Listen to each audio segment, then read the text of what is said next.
Chinese classic state banquet dishes. A state banquet is the highest standard banquet in a country. On the dining table of a state banquet, not only exquisite delicacies are displayed, but also a display of a country's national strength, culture, and the personality of the host. The French gourmet Brie Chavrin once said, "At the dining table, you can see the essence of politics." 1. Soft pocket long fish. Soft pocket fish, also known as soft pocket eel, is the most famous dish in Huaiyang cuisine.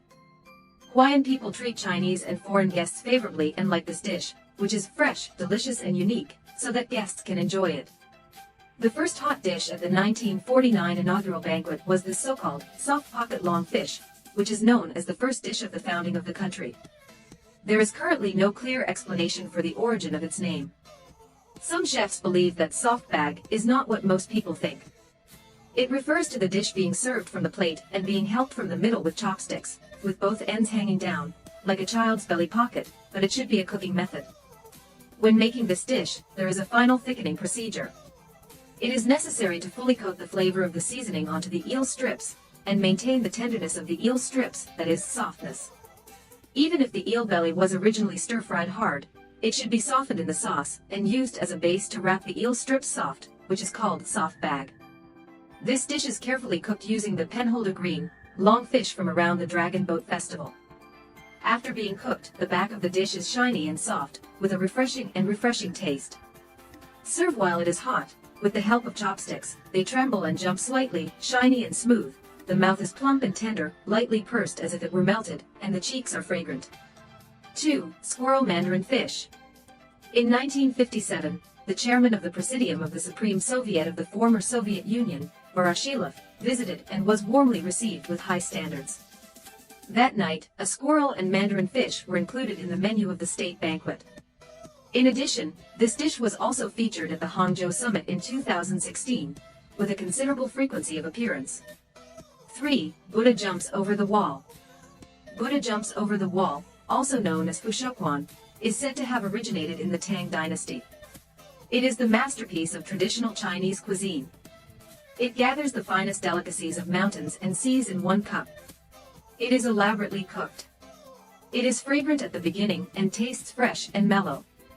There is a poem that praises it. When the altar opens, the meat is fragrant all around, and the Buddha abandons Buddhism and jumps over the wall.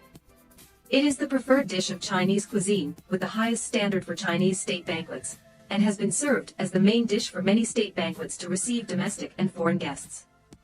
World dignitaries such as U.S. President Reagan and British Queen Elizabeth, as well as international friends, highly praised this traditional delicacy after tasting it at the Great Hall of the People in Beijing during their visits to China. This dish combines 18 main ingredients and 12 auxiliary ingredients. Its raw materials include chicken and duck, lamb elbow, pork belly, hoof tip, tendon, ham, chicken and duck gizzard. There are fish lips, shark fins, sea cucumbers, abalone, scallops, and fish belly. There are also pigeon eggs, mushrooms, bamboo shoots, and bamboo clams. Refinement in cooking techniques. First, use various methods such as frying, stir-frying, cooking, and frying to prepare various dishes with its own characteristics. Then, stack them layer by layer in a special container, and heat them over the fire. The simmer of Buddha jumps over the wall has been using Shaoxing wine jar for many years, in which Shaoxing famous wine is mixed with ingredients. Buddha jumps over the wall simmer is particular about storing fragrance and flavor. After the materials are loaded into the jar, seal the opening of the jar with lotus leaves, and then cover it.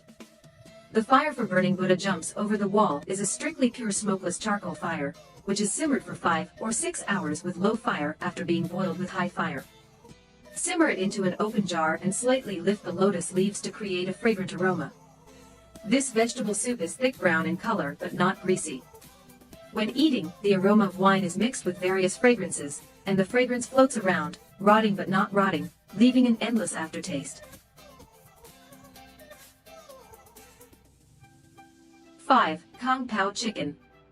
As an ordinary Sichuan dish in the eyes of Chinese people, Kung Pao chicken was dubbed the famous dish of the universe by netizens when President Trump of the United States visited China for the first time on the afternoon of November 8, 2017. Kung Pao chicken has always been popular among foreigners. It is said that Kung Pao chicken originated from Ding Baoxian, a famous official at the end of the Qing dynasty, is a famous dish in Sichuan with sweet, sour and spicy flavors. From this life, many dishes named kung pao came into being, such as kung pao tofu, kung pao shrimp balls, etc.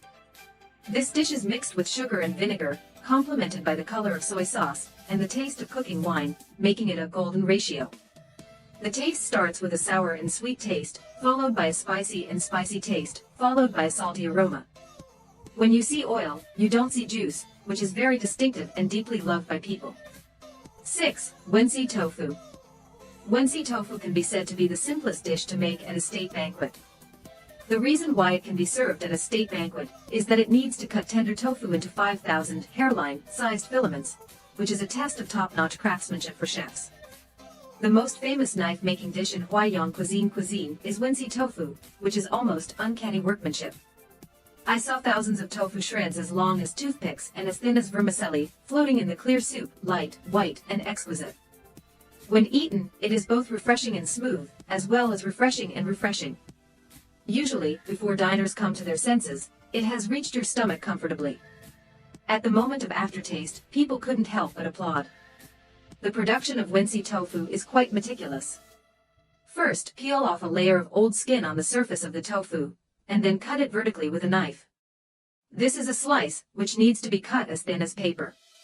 After cutting, tilt the tofu slices with a knife and let them lie down in a step shape, then cut them into thin threads. A thin and soft piece of tofu usually needs to be cut at least 88 times horizontally, and 188 times vertically with a large knife. In just a few minutes, a fragile piece of tofu becomes thousands of tofu shreds. When placed in clear water, the roots are clear, evenly distributed, and as thin as hair. It is also necessary to not stick or break continuously, which is a consideration of knife work. This kung fu may seem simple, but without 3 or 5 years of practice, it is really difficult to excel. When operating, chefs not only need to be as meticulous as hair, but also as bold as a tiger. It is even more important to remain calm, taking it easy. During the viewing, I saw the knife rise and fall, and the sword was wielded in a prevailing manner. The entire process was really smooth, all in one go. 7. Beijing roast duck. There are many famous Chinese dishes, but Beijing roast duck has always stood firm, and remains a classic Chinese dish for entertaining foreign guests to this day. Beijing roast duck originated from the northern and southern dynasties period in China. The food treasure record already records roasted duck, which was a palace food at that time. The material used is high-quality meat duck, Beijing duck, roasted with fruitwood charcoal fire, with a red color, fat but not greasy meat, crispy on the outside and tender on the inside. Beijing roast duck is divided into 2 major schools, and the most famous roast duck restaurant in Beijing is also a representative of both schools. It is known as the world's delicacy due to its bright red color, tender meat, mellow taste, and fat but not greasy characteristics. Legend has it that the beauty of roast duck originates from the precious variety of Beijing duck, which is the highest quality meat-eating duck in the world today. It is said that the breeding of this special type of pure Beijing duck began about 1,000 years ago due to the hunting of emperors in the Liao, Jin, and Yuan dynasties. This pure white wild duck species was occasionally obtained, and later raised for hunting. It has been continued until this excellent pure breed was obtained, and it has been cultivated into today's precious carnivorous duck species. A type of white duck that is fattened using the feeding method, hence the name stuffed duck. Not only that, Beijing duck was once introduced to Europe and America over a century ago, and after breeding, it made a remarkable success. Therefore, as a high-quality variety, Beijing duck has long been a source of precious duck species in the world. The first way to eat Beijing roast duck is said to have been initiated by the ladies in the big house. They neither eat scallions nor garlic, but prefer to dip the crispy duck skin in fine white sugar to eat. Afterwards, as soon as the female guests arrived at Quanjin's restaurant, they would inevitably follow the roast duck and serve a small plate of white sugar. The second way to eat it, add sweet noodle sauce with scallion strips, which can be paired with cucumber strips or radish strips. Use chopsticks to pick a little sweet noodle sauce, spread it on the lotus leaf cake, cover it with a few pieces of roast duck, and then add a few scallion strips, cucumber strips or radish strips. Roll up the lotus leaf cake, and it is truly delicious. The third way to eat it, garlic paste with sweet noodle sauce, or it can be paired with radish sticks, etc. Using lotus leaf pancakes to roll duck meat was also a popular seasoning in the early years. Garlic puree can relieve oil and fat. Dip sliced roasted duck in garlic puree and sweet noodle sauce to add a hint of spiciness and a unique flavor. Many customers have a particular preference for this seasoning. 8. Fried shrimps with longjing tea. Fried shrimps with longjing tea is named after the choice of longjing tea before and after the tomb sweeping day with shrimps. It is a Hangzhou cuisine with strong local flavor. Fried shrimps with longjing tea has been a famous dish in Hangzhou since 1956. When U.S. President Nixon visited China in 1972, this dish was included on the national banquet menu. It is said that fried shrimps with longjing tea was cooked by a Hangzhou chef inspired by Su Dongpa's words, looking south of the Yangtze River, try new tea with new fire, and use poetic wine in the age, using the new longjing tea and fresh river shrimp before the Ming Dynasty, which are green in color, fragrant, sweet in taste, and beautiful in shape. Fried shrimps with longjing tea is made of jade white shrimps, whose color is like jade, giving an attractive fragrance, and the food is extremely fresh and tender. Longjing sprouts have green leaves, a clear fragrance, an elegant color, and a unique taste. After eating, they are refreshing and appetizing, with an endless aftertaste. They are a masterpiece of Hangzhou cuisine, and have become the most traditional dish in Hangzhou. 9. Yangzhou lion head. One of the famous characters of state banquet dishes is the Yangzhou lion head. The reason why it is called lion's head is because this dish has a plump form, like the head of a male lion.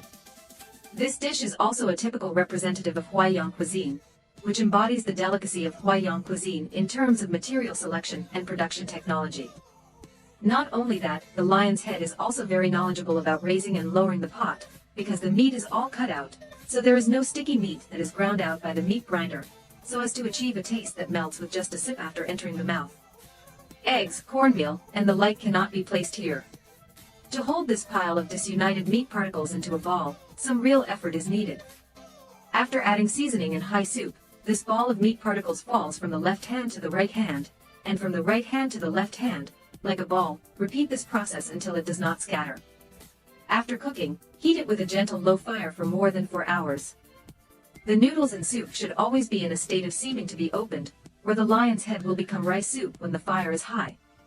The truly admirable skill of lion's head lies in seasoning, which requires adding strength to the soup. High soup, which is a soup made from ingredients such as pork leg bones, old hens, old geese, and ham that have been hung over gentle heat for more than 8 hours, is the source of the delicious taste of lion's head. Bone is the base of the soup, chicken is fresh, and goose is fragrant. All three are the soul of the high soup, and the taste types are different, naturally fresh and layered. To make a successful lion's head, it should be a combination of rich and refreshing meat. After serving the table, upon closer inspection of its shape, there are distinct bumps and bumps, which is due to the varying degrees of deformation between fat and lean diced meat after being stewed in the soup for a long time. If you place it in a small bowl, carefully shake it before placing it on the table. The lion's head should shake slightly in the bowl, and its body should be like a lion's head tossing water. 10. Dongpa braised pork. As the hard dish of Zhejiang cuisine, Dongpa braised pork has been selected into the highest standard state banquet for many times. In Hangzhou, Dongpa braised pork is a famous dish that has been passed down for more than 900 years. According to legend, during the Song and Yuan dynasties, Su Dongpa was appointed as a local official in Hangzhou. At that time, most of the West Lake had already been submerged by Fingsao, and he mobilized tens of thousands of migrant workers to dredge it, build embankments, and irrigate the fields, benefiting the people. Everyone gave him a lot of meat and wine, and he cooked them together and distributed them to the migrant workers who participated in dredging the West Lake. Unexpectedly, everyone praised the crispy and delicious meat, which was fat but not greasy. So people named this meat Dongpa braised pork, and it has been handed down to this day. Dongpa braised pork is made of streaky meat with fat and thin, and seasonings such as Shaoxing wine and soy sauce. A small, bright and plump piece of meat lay quietly in a covered bowl in a purple sand small cup, with a rich and mellow taste, crispy, fragrant, and glutinous. It melted right into the mouth. The aroma of wine slowly flows between the lips and teeth, without taking the lead of the pork belly, complementing each other. Even Su Dongpa himself wrote a poem, The Song of Stewing Meat, praising the Dongpa braised pork. If the fire is slow, and the water is scarce, the firewood will not rise. Don't urge it when it is ripe, and it will be beautiful when the heat is sufficient.